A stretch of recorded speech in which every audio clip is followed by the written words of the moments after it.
السلام علیکم ناظرین، میں محمد سفیان علم آپ کو ہمارے چینل احساس انفو میں خوش آمدید کہتا ہوں۔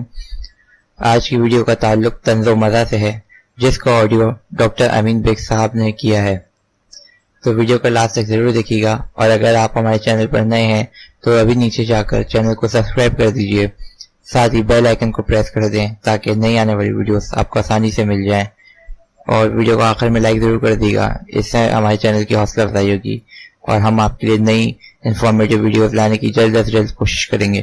ہمارا تمہارا خدا بادشاہ۔ کسی ملک میں ایک تھا بادشاہ، بڑا دانشمند، مہربان اور انصاف پسند۔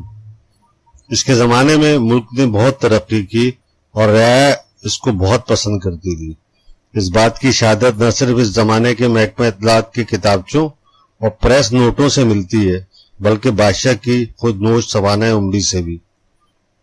شاہ جمجمہ کے زمانے میں ہر طرف آزادی کا دور دورہ تھا، لوگ آزاد تھے اور اخبار آزاد تھے کہ جو چاہیں کہیں، جو چاہیں لکھیں، بشرطے کہ وہ بادشاہ کی تعریف میں ہو، خلاف نہ ہو۔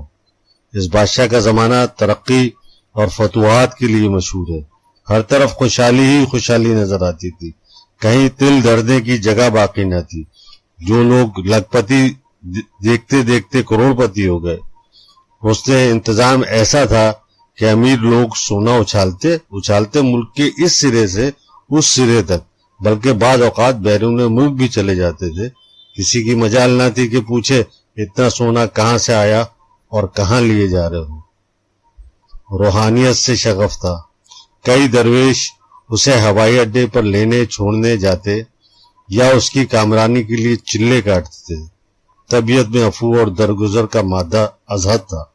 اگر کوئی آ کر شکایت کرتا تھا کہ فلاں شخص نے میری فلاں جائیداد ہتھیا لی ہے یا فلاں کارخانے پر قبضہ کر لیا ہے، تو مجرم خواہ بادشاہ کا کتنا ہی قریبی عزیز کیوں نہ ہو، وہ کمال سے چشمی سے اسے معاف کر دیتے تھے، بلکہ شکایت کرنے والوں پر خفا ہوتے تھے کہ عیب جوئی بری بات ہے۔